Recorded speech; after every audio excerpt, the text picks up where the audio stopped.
नमस्कार दोस्तों, स्वागत है आपका लर्निफाई के यूट्यूब चैनल में। तो पिछले लेक्चर में हमने डिस्कस किया था खिलजी वंश के बारे में कि किस प्रकार से शमसुद्दीन जो सुल्तान होता है उसको मारकर जलालुद्दीन फिरोज़ खिलजी 70 वर्ष की उम्र में दिल्ली का सुल्तान बन जाता है। उसके बाद में उसको मारकर उसका भतीजा और उसका दामाद अलाउद्दीन खिलजी दिल्ली का सुल्तान बन जाता है और दिल्ली का सुल्तान बनके 20 साल तक वो शासन करता है। और उत्तर में आप अफ़गानिस्तान पाकिस्तान को मानते हुए दक्षिण में आप जो है कहाँ तक पांडे जो राजा था जो राज्य हुआ करता था, हमने देखा था सुंदर और वीर पांडे, वहाँ तक अपने शासन ये फैला लेता है। और उसकी उत्तर में कौन कौन सी विजय अभियान इसके रहे वो हमने देखा था। राणा रतन सिंह के खिलाफ हो गया, रणथंभौर के खिलाफ हो गया, ठीक है। फिर दक्षिण में हमने देखा था देवगिरी के शासक को हराया और जो है राजा को इन्होंने हराया। फिर हम देखते हैं कि इसके बाद में और थोड़े छोटे मोटे राजा आते हैं, जैसे नासिरुद्दीन खुसरो शाह हो गया, ऐसे राजा और आते हैं। बाद में खिलजी वंश समाप्त हो जाता है। आज हम जिस वंश के बारे में पढ़ने वाले हैं वो है तुगलक वंश। तो आज हम तुगलक वंश के बारे में देखेंगे कि तुगलक कौन थे, कहाँ से आए थे और किसने इसकी स्थापना की, कौन कौन इसके महत्वपूर्ण जो है सुल्तान हुए, क्या क्या उनकी नीतियाँ रहीं। यहाँ से जो है थोड़े बहुत क्वेश्चन बनने की प्रीलिम्स में, मुख्य तौर से अगर देखें तो प्रीलिम्स में यहाँ से क्वेश्चन बनने के चांसेस रहते हैं। एक तो क्रोनोलॉजी आपसे पूछ सकता है, एक इनके दरबार में रहने वाले लेखक और जो साहित्यिक विभूतियाँ रही उनके बारे में सवाल पूछा जा सकता है, कुछ प्रशासनिक शब्दावलियों के बारे में सवाल पूछा जा सकता है। तो चलो शुरू करते हैं आज का लेक्चर। तो तुगलक वंश के बारे में हम देख लेते हैं। खिलजियों के बाद में बागडोर कौन संभालता है सल्तनत की, वो संभालता है कौन, तुगलक वंश। और अगर देखा जाए तो सल्तनत वंश में देखें, अगर सल्तनत काल में जितने भी वंश हुए उनमें सर्वाधिक अगर राज्य फैला हुआ किसी के काल में तो वो हुआ तुगलक वंश के काल में। यानी आप मान सकते हैं कि तुगलक वंश के काल में ही सर्वाधिक पीक जो है पे था दिल्ली सल्तनत, और उसी के काल में जब मोहम्मद बिन तुगलक होता है उसी के काल में जो है फिर इसका धीरे धीरे आप कह सकते हैं कि अवनति होना भी शुरू हो जाती है। ये आप देख सकते हैं यहाँ पर, देखिए खिलजी सल्तनत जो थी वो यहाँ पर फैली हुई थी, परंतु आप देख सकते हैं तुगलक सल्तनत जो है इसके बाद में दक्षिण में तो थी, उसके बाद में पूर्वी दिशा में भी है और फैल जाती है। तो सर्वाधिक अगर कोई राज्य क्षेत्र किसी काल में रहा तो वो किस काल में था, तुगलक वंश के काल में ही सर्वाधिक राज्य क्षेत्र रहा दिल्ली सल्तनत में, ठीक है। और इस काल में बहुत सारे प्रशासनिक और आर्थिक विनियमन भी लाए गए, उनके बारे में भी हम आगे आने वाले अभी स्लाइड्स में देखेंगे, ठीक है। ये आप देख लेना जी कि ये खिलजी सल्तनत का ये यहाँ पर राज्य क्षेत्र है और ये तुगलक जो सल्तनत है उसका राज्य क्षेत्र हुआ करता था, ठीक है। अब हम देख लेते हैं कि ये जो अपने तुगलक वंश है, इस तुगलक वंश की स्थापना किसने करी। तो गाजी मलिक नाम का एक आदमी हुआ करता था, और वो गाजी मलिक ही उसको बाद में, मैंने आपको पहले भी कहा था, जब जब ये सुल्तान बनते थे तो अपना नाम चेंज कर लिया करते थे। तो ये जो गाजी मलिक है, ये गाजी मलिक ही गयासुद्दीन तुगलक के नाम से ये गद्दी पर बैठता है और सुल्तान बनता है। अच्छा, इसके बारे में जानकारी ले लेते हैं कि ये कौन था, कहाँ से आया था, ठीक है। इसके पिता जो है एक तुर्कदास हुआ करते थे और उसकी माँ तो हिंदू ही थी। पंजाब में जाट होते ना, उनकी पुत्री हुआ करती थी, यानी इसकी माँ तो भारतीय थी और हिंदू थी, और इसका पिता जो है वो तुर्क हुआ करते थे, तुर्कदास थे ये। और इनके पिता का नाम क्या था, बलबन इनके पिता का नाम हुआ करता था। इसलिए क्या था, देखिए माता हिंदू है, पिता जो है वो तुर्क है, तो इसमें क्या था कि हिंदुओं की जो कोमलता और विनम्रता होती है वो थी, और साथ साथ जो तुर्क लोगों का पुरुषार्थ होता है और जो उत्साह है होता है तुर्क लोगों का, वो भी इसमें था, ठीक है। क्योंकि ये मिक्स ब्रीड एक तरीके से आप इसे कह सकते हैं, किसे, गयासुद्दीन तुगलक, जिसका नाम क्या हुआ करता था, गाजी मलिक। और गाजी कौन होता है, गाजी होता है जो काफिरों को मारता है या जो अपने धर्म की रक्षा करता होता है, गाजी, ठीक है। अब इसने जीवन की शुरुआत कहाँ से करी थी, एक साधारण सैनिक के तौर पर वह अपने जीवन की शुरुआत करता है और बाद में कहाँ तक आ जाता है, दिल्ली का सुल्तान ये बन जाता है। देखिए हमने देखा था बलबन क्या था, बलबन भी एक पानी भरने वाला था पहले, और कहाँ तक पहुँच गया, दिल्ली का सुल्तान बन गया। और ये भी एक सामान्य सा सैनिक हुआ करता था और बाद में ये दिल्ली का सुल्तान बन जाता है, यानी अपनी काबिलियत के दम पे ही ये दिल्ली का सुल्तान बनता है, ठीक है। आप कहाँ हो, किस क्षेत्र में हो, कौन से काल में हो, उससे मतलब नहीं है। जो भी आप काम कर रहे हो ना, बड़ी शिद्दत के साथ उसे करते रहो। अगर एक चाय बनाने वाला भी पूरी शिद्दत के साथ चाय बनाए ना, तो वो भी फेमस हो सकता है। जैसे एमबीए चाय वाला हो गया कि नहीं हो गया, एक पकौड़े बनाने वाला कोई भी हो, अगर वो अगर पूरी शिद्दत के साथ वो काम करे ना, तो वो भी अपना काम अच्छे से कर सकता है और बहुत आगे तक जा सकता है। ठीक है, फिर हाँ, तो हम बात कर रहे थे कि कैसे जो है एक साधारण सैनिक से ये दिल्ली का सुल्तान बनता है। अब जब ये दिल्ली का सुल्तान बन जाता है तो सबसे पहले अगर देखा जाए या इसके काल में अगर देखा जाए तो 29 बार मंगोलों के आक्रमण हुए थे और इसने हर आक्रमण को ये विफल कर देता है। 29 बार इसके काल में मंगोल आक्रमण करते हैं और ये हर बार उनके आक्रमणों को विफल कर देता है। और दिल्ली का वह पहला सुल्तान था जो किसी राजघराने से संबंधित नहीं हुआ करता था। फिर भी दिल्ली के अमीर जो लोग थे और जो सरदार हुआ करते थे, उन्होंने खुद रिक्वेस्ट करके इससे बोला कि भाई साहब आप आओ और हमारे सुल्तान बन जाओ, आप गद्दी पर बैठ जाओ। क्योंकि सब लोग जो थे ये कितना काबिल है, इसकी काबिलियत को सब जानते थे और सब जानते थे कि यही है जो तलवार के दम पर अपनी जो है सल्तनत को बचा सकता है और अपनी सल्तनत को फैला सकता है। इसलिए दिल्ली के जो अमीर और जो सरदार लोग हुआ करते थे, उन लोगों ने इसे बुलाया, रिक्वेस्ट करी कि आप आओ और तो आप दिल्ली के सुल्तान बन जाओ। फिर इसने गाजी मलिक इसका नाम हुआ करता था और गयासुद्दीन तुगलक का नाम इसने उपाधि धारण करी और क्या बन गया है, दिल्ली का सुल्तान बन जाता है। इसने गाजी की उपाधि भी धारण करी थी। गाजी का मतलब होता है काफिरों का घातक। यानी काफिर कौन होते हैं? काफिर वो जो धर्म का पालन नहीं करते हैं, यानी जो मुस्लिम धर्म है उसका पालन नहीं करने वाले होते हैं काफिर। तो काफिरों का घातक की उपाधि सबसे पहले इसने ही धारण करी। उसके बाद में आगे आने वाले टाइम में हम देखेंगे कि एक और मुस्लिम शासक आता है बाबर, वो भी गाजी और उसकी बात करता है और जिहाद की घोषणा करता है वो। तो ये गाजी जो है सबसे पहले इसकी उपाधि इसने ही धारण करी थी और गाजी का मतलब होता है काफिरों को का घातक या काफिरों को मारने वाला। ठीक है, ये देख लिया हमने। और ये जो है आप देख सकते हैं, ये क्या है, गयासुद्दीन तुगलक का मकबरा है। ये दिल्ली में ही है। अगर आप में से कोई दिल्ली रहता है तो ज़रूर एक बार जाके आना। मैं तो यहाँ पर हालांकि गया हुआ हूँ। बहुत बढ़िया तरीके से बनाया हुआ है उस काल के। आप देखना कि किस तरीके से कुरान की आयतें वगैरह इसमें पूरी लिखी हुई है।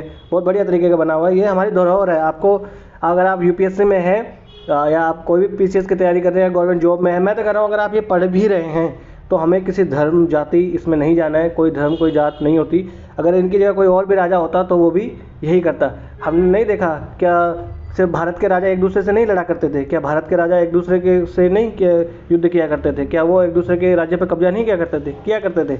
अलग अलग लोगों का राज्य पर कब्जा करने का अलग अलग तरीका होता है। तो हमें अपने मन में दिल में किसी के लिए कोई ऐसी दुर्भावना नहीं रखनी है कि ये है वो है। ये सब हमारी धरोहर है। अगर ये बना भी होगा तो किसके पैसे से बना होगा? भारतीय जनता के पैसे से बना होगा ना। गयासुद्दीन तुगलक या इसके बाद आने वाली वंशजों ने ये बनाया तो वो क्या अपने पैसे कहाँ से लेके आए? वो पैसे जनता से वसूले गए, टैक्स के पैसे। ठीक है ना। तो इनसे हमें कोई दुर्भावना नहीं रखनी है। ठीक है, आगे चल लेते हैं। फिर देख लेते हैं वो क्या करता है कि जो भी कुलीन जन होते हैं, कुलीन मतलब जो अमीर और जो सरदार लोग होते हैं ना और अधिकारी लोग होते हैं, उनका ये क्या कर लेता है, विश्वास प्राप्त पूरी तरीके से कर लेता है और साम्राज्य में एक व्यवस्था स्थापित करने की कोशिश करता है। क्यों करता है व्यवस्था स्थापित करने की कोशिश? क्योंकि उस काल में देखा जाए तो गृह युद्ध जैसे हालात चल रहे थे। जहाँ देखो वही विद्रोह कर दे रहा था, बंगाल में देखो वो, पंजाब में देखो वो। क्योंकि हुआ क्या करता था, जब जब जो है केंद्र में सत्ता कमज़ोर हुआ करती थी तो जो प्रांतीय गवर्नर हुआ करते थे, हमने पहले भी देखा था प्राचीन भारत में भी, कि प्रांतीय गवर्नर उस काल में क्या कर दिया करते थे, विद्रोह कर दिया करते थे। परंतु जो शेख निजामुद्दीन औलिया है ना, उनके साथ इनके संबंध जो है वो तनावपूर्ण रहा करते थे। यानी उनके साथ इनकी बनती नहीं थी। 36 का आंकड़ा इनका रहा करता था। और निजामुद्दीन औलिया ने तो ये भी कह दिया था कि भाई दिल्ली अभी दूर है, सुल्तान दिल्ली अभी दूर है। तो ये भी उन्होंने तो कह दिया था इनके बारे में। ठीक है, उन्होंने कहा था हनुज दिल्ली दूर अस्त है। हनुज दिल्ली दूर अस्त, इसका मतलब होता है कि दिल्ली अभी दूर है, मतलब आपसे अभी आपकी बस की बात नहीं है, ऐसा कुछ कहा था उन्होंने। ठीक है, अब ये बंदा क्या करता है कि भ्रष्टाचार और गबन को रोकने के लिए ये क्या करता है कि ये जो सैलरी बढ़ा देता है किसकी, सैनिकों की और जो अधिकारी होते हैं उनकी। इसको पता लगा कि ये सैनिक और जो अधिकारी वगैरह होते हैं ये भ्रष्टाचार क्यों करते हैं, गबन क्यों करते हैं, क्योंकि इनकी सैलरी जो है वो कम है। तो ये क्या कर देता है, उनकी सैलरी ही ये बढ़ा देता है कि अब इनको पहले ही मैं इनको तनख्वाह दे रहा हूँ तो अब इनको और पैसे की ज़रूरत नहीं पड़ेगी। तो ये देखिए, ये इसने एक बढ़िया सुधार का काम किया था। ठीक है, आज भी हमारे यहाँ वित्त आयोग आते हैं ना अलग अलग टाइम पे। हाँ तो सॉरी, वित्त आयोग आते, वेतन आयोग आते हैं, सॉरी। वेतन आयोग आते हैं ना अभी भी, हाँ, तो उस तरीके से इसने भी बढ़ा दिया था उस काल में। अब अगर देखा जाए तो उसने अपनी आर्थिक नीति जो है उसका आधार संयम को बनाया, और संयम को क्या कहते हैं, रस्म ए मियान, उसकी नीति को इसने अपनाया। मतलब मैं थोड़ा सा ही टैक्स लूँगा, ज़्यादा मतलब मैं भर के कहीं लेके नहीं मेरे को जाना, भाग के नहीं जाना कहीं। वो क्या क्या करता था, बहुत कम टैक्स वसूला करता था। देखिए आप पहले के ज़माने में कितना टैक्स वसूल करते थे, 1/6 भाग, इसने उसका आधा कर दिया, 1/12 कर दिया। देखिए आप, मतलब बहुत कम टैक्स वसूला करता था, और अपने अधिकारियों को वेतन भी ये ज़्यादा दिया करता था। तो बहुत बढ़िया आदमी, बहुत अच्छा सुल्तान ये हुआ करता है। फिर इसने क्या किया, सिंचाई के लिए इसने कुएं बना दे, नहर बनवा दिया। और अगर देखा जाए तो ये शायद ये पहला ही कोई सुल्तान होगा जिसने नहरें बनवाई थी सिंचाई के लिए। हालांकि वो सिंचाई के लिए जो नहर बनाई उससे ये कर तो वसूलता था पानी का, परंतु जो है इसने नहरें तो बनवाई ही। ठीक है, ये पहला ही जो है सुल्तान होता दिल्ली का जो संभवतः पहला सुल्तान है जो नहरें बनवाता सिंचाई के लिए। ठीक है, फिर हम देख लेते हैं, एक दिन क्या होता है, ये बंगाल से लौट रहा होता है, तो इसका बेटा होता है जोना खां।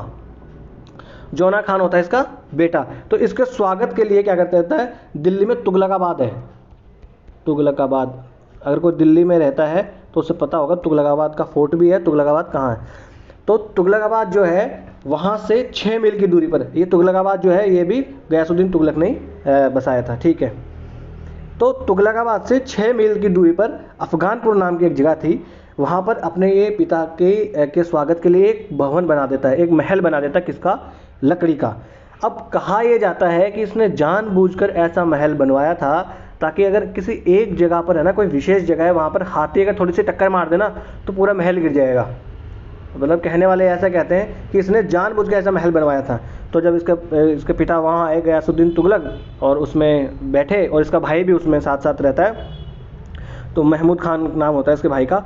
महमूद खान और गयासुद्दीन तुगलक दोनों उसमें बैठते हैं स्वागत के लिए, वो तैयारी करके रखता है, वहाँ पर बैठता है, नाश्ता पानी कर रहे होते हैं, तो एकदम से वो महल गिर जाता है। भाई हाथी ने टक्कर मार दी होगी कहीं पे, तो वो महल गिर जाता है, और ये गयासुद्दीन तुगलक और इसका जो बेटा होता है महमूद खां, ये दोनों उसमें दबकर मर जाते हैं। और दब के मर जाते हैं तो अब राजा कौन बनेगा, अगला सुल्तान कौन बनेगा, मोहम्मद बिन तुगलक ही बनेगा। तो लोग ऐसे कहते हैं कि इसने जानबूझकर अपने बाप और बेटे को मरवा दिया था ताकि अगला सुल्तान ये बन सके।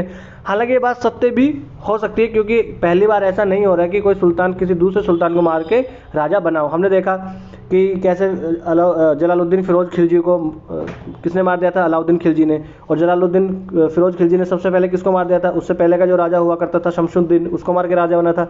तो हालांकि ऐसा प्राचीन काल से ही होता है। ठीक है ना, ये बात में अगर कोई देखे तो कोई वो नहीं है कि ऐसा नहीं हुआ होगा, हो भी सकता है। ठीक है, अब राजा कौन बन गया, सुल्तान कौन बन गया, मोहम्मद बिन तुगलक। ये रहा राजा 1325 से लेकर 1351 ईस्वी तक ये शासक रहता है। और हम देखेंगे कि सल्तनत काल जो है उसमें सबसे ज़्यादा काल तक किसी वंश ने शासन किया तो वो तुगलक वंश ही शासन करता है, सबसे ज़्यादा 94 साल तक ये शासन करता है। ठीक है, ये क्वेश्चन बना हुआ है किसी पीसीएस में कि सबसे ज़्यादा वर्षों तक शासन करने वाला वंश कौन है, तो वो तुगलक वंश है। ठीक है, उसके बाद गुलाम वंश 84 साल तक शासन करता है। ठीक है, हमने देख लिया। अब आगे चल लेते हैं। ये क्या करता है, जब इसके पिता की मौत हो जाती है तो ये 3 दिन तक जो है तक तो ये कुछ करता नहीं है, और 3 दिन के बाद में जोना खान इसका नाम रहता है, तो मोहम्मद बिन तुगलक की उपाधि धारण करता है और खुद को राजा घोषित कर देता है दिल्ली का। 3 दिन बाद में, 3 दिन तक ये शौक मनाता है। और फिर क्या कर लेता है, 40 दिन तक ये शौक मनाता है। मुस्लिम लोगों में 40 दिन तक शौक मनाया जाता है, कोई मर जाता तो उसका, तो 40 दिन तक ये शौक मनाता है। उसके बाद ही अपना राज्याभिषेक ये करवाता है। यानी सुल्तान तो अपने आप को घोषित कर देता है कि मैं दिल्ली का सुल्तान हूँ, पर राज्याभिषेक कब करवाता है, ये 40 दिन बाद में। अगर जैसे किसी को नहीं समझ में आया हो ना, तो जैसे अभी चुनाव हुए हैं तो राजस्थान में बीजेपी जीत गई है, थोड़े दिनों में ये घोषित हो जाएगा कि वहाँ का मुख्यमंत्री कौन बनेगा। या आप तेलंगाना का उदाहरण ले लीजिए, तेलंगाना का मुख्यमंत्री जो है वो घोषित हो गया कि मुख्यमंत्री ये है, परंतु अभी उसका शपथ ग्रहण समारोह नहीं हुआ ना। हाँ, तो जब उसका शपथ ग्रहण समारोह होगा तब मतलब वो राज्याभिषेक उसका हो गया। तो इसी प्रकार के भी इसका भी हुआ करता था। ठीक है, अब देखें तो सल्तनत काल का अगर देखा जाए तो इसको ऐसा माना जाता है कि सबसे ज़्यादा पढ़ा लिखा और विद्वान आदमी था ये। सबसे ज़्यादा पढ़ा लिखा और विद्वान शासक कौन था, तो मोहम्मद बिन तुगलक को माना जाता है। ठीक है, और इसका जो आरंभ का काल होता है वो भी उथल पुथल से, और इसका अंतिम जो काल होता है वो भी उथल पुथल से भरा हुआ रहता है। क्यों रहता है? क्योंकि जब ये अपने पिता को मार कर राजा बनता है तो सब लोग जो है वो विद्रोह कर देते हैं, और इसके अंतिम काल में भी इसकी सत्ता कमज़ोर होने लगती है, क्योंकि ये बहुत सारी नीतियाँ ऐसे लेके आता है जिससे जनता में भी रोष उत्पन्न हो जाता है, और जो सरदार लोग होते हैं, जो प्रांतीय गवर्नर होते हैं, वो भी जो है थोड़ा सा विद्रोह करना शुरू कर देते हैं। इसी के काल में हम देखेंगे कि हरिहर और बुक्का नाम के दो भाई होते हैं। वो लोग दक्षिण में विजयनगर राज्य की स्थापना करते हैं। देखिए ये महान विजयनगर साम्राज्य हम आगे आने वाले टाइम में पढ़ेंगे। राजा इसके हुए हैं कृष्णदेवराय, देवराय प्रथम, देवराय द्वितीय, ऐसे इसके राजा हुए हैं। और वहाँ से यूपीएससी में क्वेश्चन बनता है। ये विजयनगर साम्राज्य तो यूपीएससी का फेवरेट वो अगर देखा जाए टॉपिक है, वहाँ से क्वेश्चन बनता है। ठीक है। फिर एक कन्हैया नाम का आदमी होता है, वो वारंगल में एक स्वतंत्र राज्य स्थापित कर लेता है। ठीक है ना। हमने पिछले देखा था कि अलाउद्दीन खिलजी ने प्रताप रुद्रदेव वारंगल का राजा होता है उसको हरा देता है वो। ठीक है। और देवगिरी में एक विदेशी मूल का एक मुस्लिम होता है, उसका नाम होता है हसन गंगू। उस हसन गंगू ने अलाउद्दीन बहमन शाह के नाम से अपना बहमनी राज्य की स्थापना कर देता है। तो ये विजयनगर और बहमनी साम्राज्य आगे आने वाले टाइम में हम पढ़ेंगे इनके बारे में विस्तार से। ठीक है। तो हसन गंगू ने उपाधि किसकी धारण कर ली? अलाउद्दीन बहमन शाह की, और स्वतंत्र राज्य की स्थापना इसने कर दी। मैंने पहले कहा था जब जब ये राजा बनते थे तो कोई ना कोई उपाधि धारण करते थे, फिर राजा बनते थे। ठीक है, मैं पानी पी लूँ एक बार। फिर क्या होता है कि गुजरात में एक व्यक्ति होता है तारगी। तो तारगी वहाँ विद्रोह कर देता है। उसका विद्रोह दबाने के लिए सुल्तान खुद जाता है। सुल्तान वहाँ पर खुद गया तो वो सुल्तान की से डरकर तारगी भाग जाता है। कहाँ पर? सिंध की ओर भाग जाता है, जिसे थट्टा भी कहते हैं। थट्टा, तो थट्टा या सिंध की ओर वो भाग जाता है, और सुल्तान भी उसके पीछे पीछे हो लेते हैं। बाद में सिंध में पहुँच गया तो ये रास्ते में क्या हो गया कि बीमार हो जाता है। मोहम्मद बिन तुगलक बीमार हो जाता है, बुखार आ जाता है इसको। और बुखार आने की वजह से वहाँ तो कोई डिस्पेंसरी तो थी नहीं कि जाके दवाई ले आए। इसकी वजह से क्या होता है, मर जाता है वहीं पे। 20 मार्च 1351 ईस्वी को ये मर जाता है, इसकी मृत्यु हो जाती है। और इसकी मृत्यु पर बदायूनी लिखता है कि और इस तरह राजा अपनी प्रजा से मुक्त हुआ और प्रजा अपने राजा से मुक्त हुई। बदायूनी इसकी मृत्यु पर लिखता है। ये क्यों लिखता है बदायूनी? क्योंकि ये कुछ ऐसे पॉलिसीज लेके आता है जिसकी वजह से जनता त्रस्त आ जाती है। ठीक है। तो ये पॉलिसीज कौन कौन सी थी अभी आगे आने वाले स्लाइड्स में हम देखेंगे। ठीक है, यहाँ तक हो गया किस प्रकार से इसको बुखार आ गई वहाँ पर, और बुखार आ गया उसके बाद ये मर जाता है। ठीक है, आगे चल लेते हैं। अब वो कौन सी नीतियाँ हैं जिनकी वजह से बदायूनी को ये कहना पड़ गया कि इस प्रकार से राजा जनता से और जनता राजा से मुक्त हुई। ये क्या करता है, ये 1, 2, 3, 4 और 5 इसकी पॉलिसीज ये लेके आता है, जो कि हालांकि ये पढ़ा लिखा आदमी था तो लेके तो ये सही दृष्टि से लेके आता है। इसका आइडिया सही रहता है, परंतु उसका एग्जीक्यूशन जो है वो ठीक से नहीं हो पाता है। देखिए आप में से कुछ लोग ऐसे होंगे जो प्लानिंग तो बहुत करते हैं कि मैं इतने घंटे पढ़ूंगा, मैं इतने दिन में ये वाला सब्जेक्ट ख़त्म कर लूँगा, परंतु एग्जीक्यूशन उसका ठीक से नहीं कर पाते हैं। तो एग्जीक्यूशन ही ये मोहम्मद बिन तुगलक नहीं कर पाया, इसलिए बड़ा बुद्धिमान आदमी मूर्ख साबित हो गया। देखिए बुद्धिमानी और मूर्खता में बहुत थोड़ा सा फ़र्क होता है। ठीक है ना। तो आपको बुद्धिमान बनना है, मूर्ख नहीं बनना है। ठीक है। सबसे पहले इसकी क्या होती है कि दोआब क्षेत्र में ये कर की वृद्धि कर देता है। ये 50% की वृद्धि कर देता है। क्यों कर देता है? ये वहाँ के लोगों को अच्छे से सिंचाई की सुविधा प्रदान करवाता है, बीज वगैरह उनको देता है, बहुत बढ़िया से पूरा करता है ये। और भाई इतना ये दे रहा है तो 50% की इसने वृद्धि कर दी। इसमें कोई इसकी वो नहीं है, हालांकि ये कोई दूरदृष्टि वाली बात है वैसे देखा जाए तो, परंतु हुआ क्या, इसकी किस्मत ही खराब थी। उस साल में अकाल पड़ गया, और अकाल पड़ गया परंतु इसके जो अधिकारी थे वो लोग वहाँ से ज़बरदस्ती उन लोगों ने 50% कर वसूल लिया। उसकी वजह से जनता में विद्रोह की भावना उत्पन्न होगी, जनता में रोष उत्पन्न हो गया। ठीक है, मतलब किस्मत ने ही इसका साथ नहीं दिया। फिर इसने ये क्या करता है, राजधानी परिवर्तन करता है। हमने देखा कि 29 बार मंगोल इसकी राजधानी पे हमला कर देते हैं, दिल्ली पे। तो ये क्या करता है, देवगिरी, हमने देखा था ना देवगिरी, कल अलाउद्दीन खिलजी वाले उसमें भी देखा था, कहानी में भी हमने।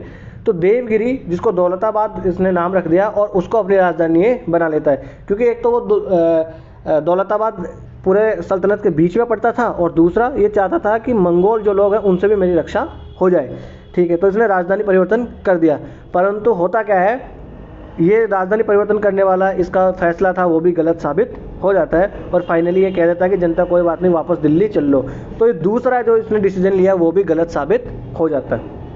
फिर ये क्या करता है, टोकन मनी लेके आता है। अब ये टोकन मनी क्या होता है, ये क्या चिड़िया होती है टोकन मनी? आज आपने 100 रुपये का नोट देखा है? 100 का नोट, उसमें जो कागज़ होता है वो क्या 100 रुपये का होता है? नहीं होता ना। यानी उसकी इंट्रिंसिक वैल्यू है ना, उसकी आंतरिक उसका जो मूल्य है वो उतना नहीं होता जितना उसके ऊपर लिखा होता है। क्या 100 रुपये के नोट का कागज़ का मूल्य 100 रुपये होता है? नहीं होता है। तो वो क्या हो गया? Token money. तो ये करता क्या है? ऐसे टोकन मनी चला देता है। हालांकि ये पहला शासक नहीं था जिसने टोकन मनी चलाई दुनिया में। इससे पहले चीन का एक शासक होता है, वो भी टोकन मनी चला चुका होता है। तो ये करता क्या है कि तांबे और पीतल के जो धातु के सिक्के होते हैं ना, उनका मूल्य ये चांदी के टंके के बराबर रख देता है। समझ रहे बात अब? यानी बात ये हो गई कि 1 रुपये का जो सिक्का है ना, उसकी कीमत इसने रख दी 1000 रुपये की जितनी, 1000 रुपये के नोट की जितनी, या 1000 रुपये का मान लो एक तो 1 रुपये का सिक्का है, 1000 रुपये का सिक्का भी आता होगा, तो 1000 की तुलना में 1000 का सिक्का मानो अगर तो बड़ा होगा। तो ये क्या करता है कि 1 रुपये वाले के सिक्के पर 1000 रुपये लिख देता है, यानी टोकन मनी उसको बना देता है। तो लोग क्या करते हैं, ये तांबे और पीतल की धातुओं को चांदी के टंके के बराबर इसने मूल्य इसको दे दिया। तो हुआ क्या कि लोगों ने चांदी के टंके तो अपने पास रख लिए और उसकी जगह तांबा और पीतल जो है धातु के सिक्के वो बना देते हैं। अब तांबा और पीतल का सिक्का भी लेके गया तो उसको पैसे तो कितने मिलेंगे? बराबर, चांदी के टंके के बराबर ही उसको पैसे मिलेंगे। तो ये वाला डिसीजन भी उसका गलत हो जाता है। इतिहासकार तो ये कहते हैं कि दिल्ली की सड़कों पर जब इसने ये डिसीजन अपना वापस ले लिया, यानी कि ये भी क्या कर देता है, नोटबंदी कर देता है उस काल में, अपने काल में। तो नोटबंदी जब ये कर देता है तो दिल्ली की सड़कों के दोनों तरफ कहते हैं कि बहुत सारे सिक्कों के ढेर लगे हुए पड़े थे, क्योंकि लोगों ने इतने नकली सिक्के उस काल में छाप लिए थे। तो इसका तीसरा जो डिसीजन है वो भी गलत साबित हुआ। हालांकि ये भी एक दूरदृष्टि वाली सोच है, ऐसा डिसीजन कोई पढ़ा लिखा आदमी ही ले सकता है, पर ये जो है ये इस चीज़ को का अंदाज़ा नहीं लगा पाया कि लोग जो है अपने भारत के लोग हैं वो इतने सीधे साधे आदमी नहीं है, वो डुप्लीकेट बना लेंगे, कॉपी कर लेंगे। ठीक है। अब चौथा डिसीजन ये क्या लेता है कि खुरासान के अभियान पर ये भेजता है। 3,70,000 सैनिकों को ये तैयार कर लेता है कि हमको खुरासान के विरुद्ध जो है हमला करना है, और उनको पहले ही वेतन भी दे देता है। यानी ये क्या सोच रहा था कि अगर मैं पहले इनको वेतन दे दूंगा तो मेरे जो सैनिक है उनमें जोश रहेगा कि हमारे अब घर वालों की हमें कोई चिंता नहीं है, वो बढ़िया से रह रहे। 1 साल का पहले ही ये इनको वेतन दे देता है। परंतु बाद में होता क्या है कि खुरासान के बीच में और दिल्ली सल्तनत के बीच में क्या हो गया, संधि हो जाती है और दोनों मित्र बन जाते हैं। तो इसका जो डिसीजन जो ये वाला है ये भी गलत साबित हो जाता है, यानी ये पहले ही फालतू में सैनिकों को पैसा दे देता है। ठीक है। तो ये चौथा डिसीजन भी इसका गलत हो गया। फिर होता है कराचिल अभियान। ये कराचिल कहाँ पड़ता है? ये कराचिल अपना पड़ता है हिमाचल प्रदेश में, कुल्लू और कांगड़ा वाली जो घाटियाँ हैं ना, वहाँ पर पड़ता है कराचिल। तो ये क्या करता है, वहाँ पर अपने सैनिकों को भेजता है। बहुत बड़ी बहुत बड़ी सेना जो है बख्तरबंद होकर वहाँ पर जाती है, घोड़े वोड़े सब लेके जाते हैं। परंतु वो जगह जो ऐसी थी कि उससे कोई ये जानकार नहीं थे कि कैसे जगह है क्या नहीं है। और जब वहाँ पर सैनिक गए तो हज़ारों की संख्या में वहाँ पर सैनिक गए थे, और लौट कर कितने सैनिक आए? मात्र 3 सैनिक आए जिंदा, वो भी गिरते पड़ते लौटते सुल्तान तक पहुँचे कि सुल्तान वहाँ पता नहीं हमको वो कोई दुश्मन तो मिला न मिला, हम तो वहाँ जंगल में खो गए, भूखे मर गए, कोई बीमार होके मर गए, कुछ लोगों ने पत्थर मार के मार दिया। अब कोई पहाड़ से आपको पत्थर भी मारेगा तो आपको तो बम के गोले के जैसा आके लगेगा। तो इस तरीके से भूखे बीमार होकर कैसे भी करके ये मर गए। तो मात्र 3 लोग पूरे कराचिल अभियान से लौटकर सुल्तान पे या दिल्ली में वापस आते हैं। तो इसका ये वाला डिसीजन जो है ये भी गलत हो जाता है, इसीलिए जो है जनता इससे त्रस्त आ चुकी होती है। ठीक है, हम देख लिए मोहम्मद बिन तुगलक। अब आगे चलते हैं। अब इसके बाद में इसका जो उत्तराधिकारी कौन बनता है? इसका उत्तराधिकारी बनता है इसका चचेरा भाई, यानी इसके चाचा का लड़का होता है फिरोज तुगलक। और फिरोज तुगलक का जन्म कब होता है? 309 ईस्वी में ये इसका जन्म होता है। सॉरी, एक मिनट। हाँ, फिरोज तुगलक का जन्म होता है 1309 ईस्वी में इसका जन्म होता है। इसका पिता जो होता है वो उसका नाम होता है रजब, और रजब जो था वो मोहम्मद बिन तुगलक का सिपह सलार हुआ करता था। सिपह सलार मतलब सैन्य अधिकारी जो है इसका हुआ करता था। तो रजब जो है उसका बेटा होता है फिरोज तुगलक, और फिरोज तुगलक जो है बाद में राजा बनता है। और इसकी माता जो होती है वो अबोहर जो है वहाँ का राजपूत सरदार होता है रणमल, उसकी पुत्री होती है। ठीक है। तो रणमल की पुत्री जो होती है उसका ये बेटा होता है। तो यानी कि ये भी इसमें भी आप देख सकते हो हिंदू और मुस्लिम दोनों, ये भी एक मिक्स ब्रीड है। और जब हमने उसके बारे में देखा था इसके बारे में मोहम्मद बिन तुगलक गयासुद्दीन तुगलक के बारे में हमने देखा था। तो गयासुद्दीन तुगलक जो है वो भी मिक्स ब्रीड होता है, ठीक है। अब हम देख लेते हैं मोहम्मद तुगलक की मौत कहाँ हो जाती है, ठट्टा में। हमने देखा था वो वहाँ पर जाता है सिंध में, तारगी के पीछे करता करता सिंध में जाता है, वहीं उसको बुखार आ जाता है और डॉक्टर कोई मिलता नहीं है और बुखार की वजह से ये मर जाता है। तो वहीं के वहीं पर फिरोज तुगलक का राज्याभिषेक कर दिया जाता है। ऐसा माना जाता था पहले, या ऐसा करते हैं कि जो सल्तनत का जो पद है ना, सुल्तान का जो पद है, वो कभी खाली नहीं रहना चाहिए, क्योंकि अगर राजा नहीं रहा तो कोई नेतृत्व प्रदान करने वाला नहीं होगा और दुश्मन लोग जो है वो आक्रमण कर देंगे। आज भी अगर देखें तो राष्ट्रपति का पद कभी खाली नहीं रह सकता है ना। अभी भी देखते हैं कि दूसरा राष्ट्रपति जब तक नहीं आ जाएगा तब तक वो अपने पद पर बना रहता है, जब तक दूसरा राज्यपाल नहीं आ जाएगा तब तक वो राज्यपाल अपने पद पर बना रहता है, जब तक दूसरा मुख्यमंत्री नहीं आ जाएगा तब तक वो मुख्यमंत्री अपने पद पर बना रहता है, क्योंकि जो ऐसे स्ट्रैटेजिक पद जो होते हैं ना उनको खाली नहीं छोड़ा जा सकता। तो हाथों हाथ जो है तो जो ये फिरोज तुगलक होता है उसकी वहाँ पर क्या कर देते हैं, उसका राज्याभिषेक कर दिया जाता है, क्योंकि मोहम्मद बिन तुगलक की कोई संतान नहीं थी, इसको कोई बेटा पोता नहीं था, ठीक है। अब अगर देखा जाए तो फिरोज तुगलक की जो विदेश नीति है वो भी अच्छी खासी काम करती है, हर जगह काम कर जाती है, परंतु बंगाल जो है उसको ये बंगाल में इसकी विदेश नीति कोई ठीक से काम नहीं कर पाती है, वहाँ पर विद्रोह होते रहते हैं। हालांकि ये क्या करता है, इसके उत्तर भारत वगैरह में इसकी हालांकि विदेश नीति बहुत बढ़िया चल रही होती है, पर दक्षिण में जो 3 साम्राज्य जो है वो स्वतंत्र हो गए, एक तो विजयनगर, एक बहमनी और एक मदुरा। जो पांड्य राज्य था वो मदुरा वाला राज्य भी स्वतंत्र हो जाता, उनको जीतने का इसने प्रयास नहीं किया, क्योंकि इसके पास बात ही नहीं थी, बहुत नीचे था दक्षिण में। ये तो सोच रहा था बस मैं तो अपना चला लूँ वही बहुत है, ठीक है। तो धीरे धीरे इसका शासनकाल भी चलता रहा, हालांकि ठीक ठाक इसका शासनकाल रहा।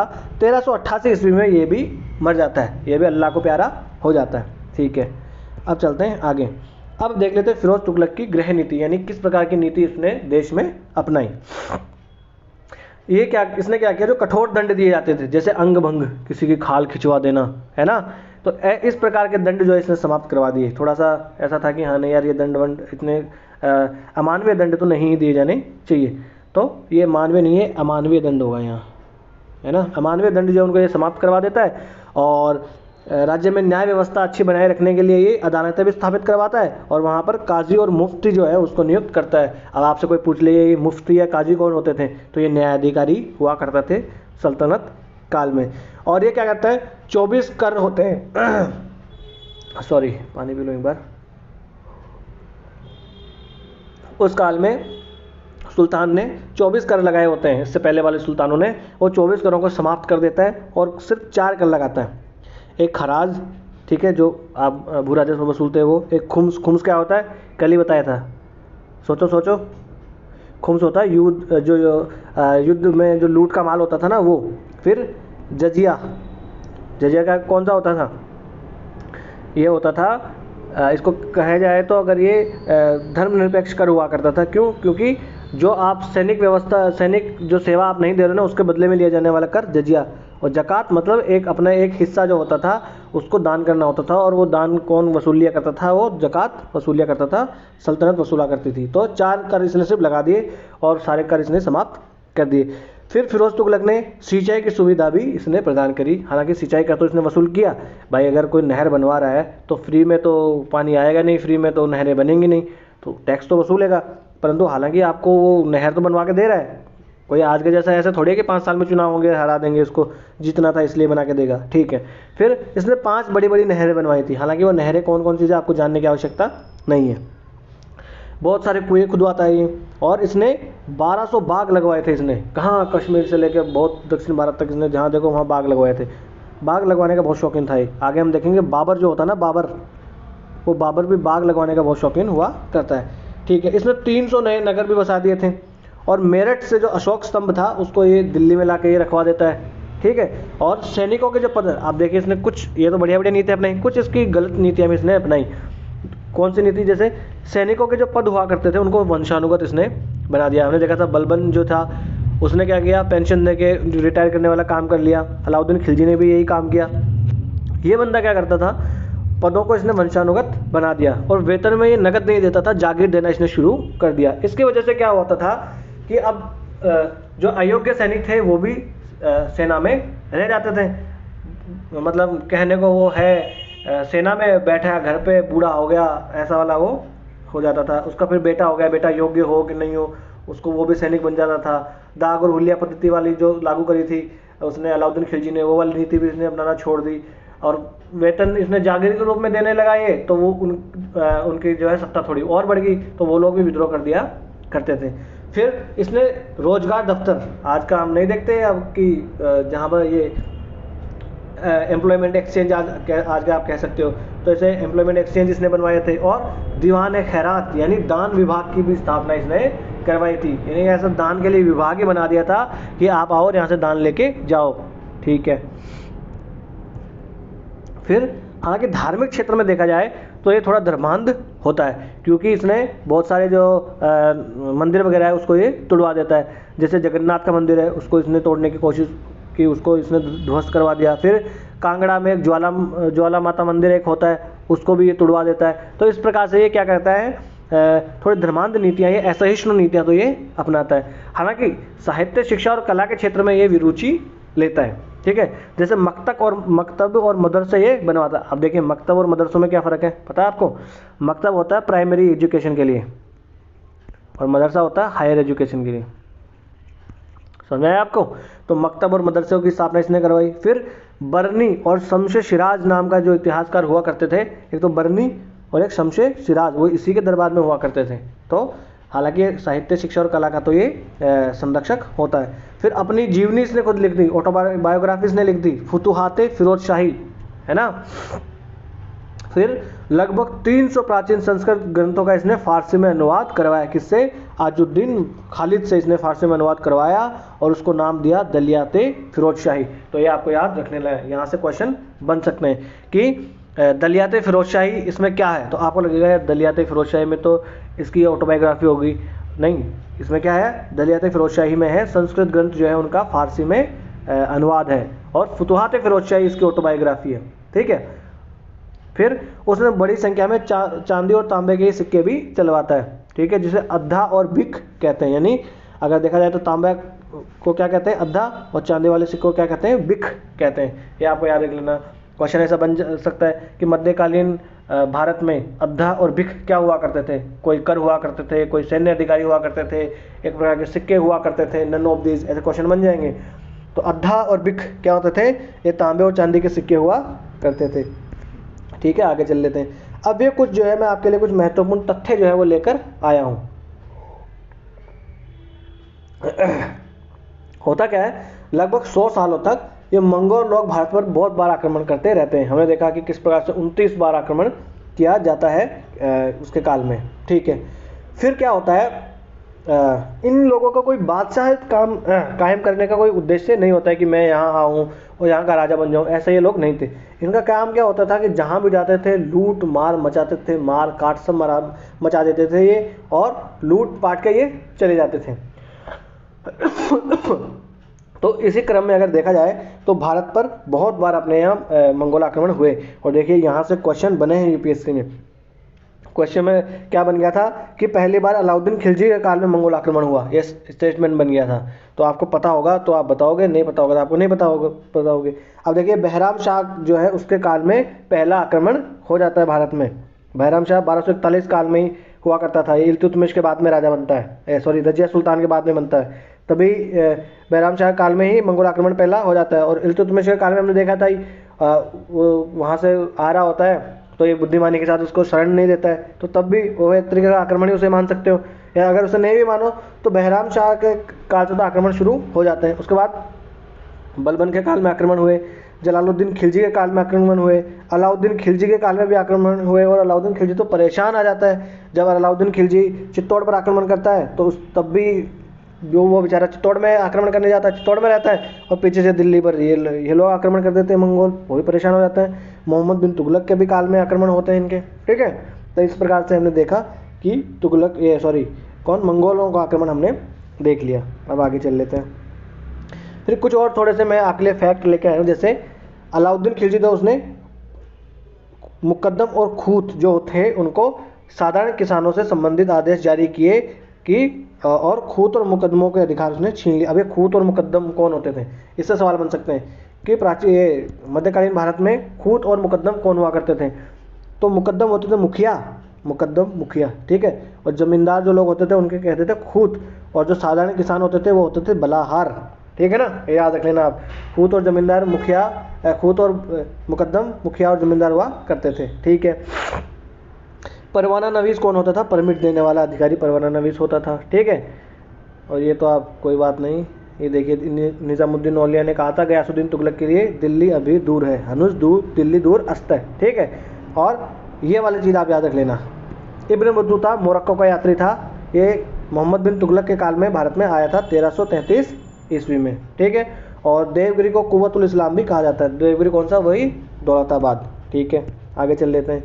तो आज के लेक्चर में इतना ही है, तो आज का लेक्चर हम करते हैं यहीं समाप्त। आज हमने देख लिया तुगलक वंश के बारे में, गयासुद्दीन तुगलक, मोहम्मद बिन तुगलक, फिरोज शाह तुगलक, इनकी प्रशासनिक नीतियाँ देख ली, कुछ प्रशासनिक शब्दावलियाँ हमने देख ली। यहाँ से क्वेश्चन बनने के चांसेस रहते हैं, तो आपको बड़े ध्यान से ये लेक्चर सुनना है। और अगर आपको एक बार में समझ में नहीं आए, वैसे तो मैंने देखिए कहानी के तौर पर आपको समझाया है। ये वाले जो है मध्यकालीन भारत आपको कोई इस तरीके से कहानी के तौर पर नहीं पढ़ाएगा, आपको बस आपको फैक्ट बता के चला जाएगा, और फैक्ट जो है आपको याद नहीं रहते। आप मेरे साथ बने ही रहिए। हम जो भी सब्जेक्ट होगा, चाहे वो हिस्ट्री हो, पॉलिटी हो, ज्योग्राफी हो, सबको एक कहानी के तौर पर पढ़ेंगे, मज़े मज़े में पढ़ेंगे और आपको यूँ याद हो जाएगा, ठीक है ना, ठीक है। और ये अपना टेलीग्राम चैनल है लर्निफाई अनलॉकिंग नॉलेज के नाम से, आप यहाँ पर जाइए, स्कैन करिए, इसको ज्वाइन कीजिए। आपको जो PDF इस लेक्चर की यहीं मिलेगी, और भी जो भी पढ़ाई से संबंधित आपको कोई PDF देना हो, कोई मटेरियल देना हो, तो आपको यहीं मिलेगा। और अगर आपको लेक्चर अच्छा लगा हो तो लाइक कीजिए, कमेंट कीजिए, सब्सक्राइब कीजिए। और अगर आपको कोई सलाह देनी है या कोई आपको सलाह लेनी है तो आप कमेंट्स में लिख सकते हैं, ठीक है। तो आज का लेक्चर करते हैं यहीं समाप्त। बड़े ही लोकतांत्रिक ढंग से हम छोटे से परिवार को आगे बढ़ाएंगे। नमस्ते, धन्यवाद।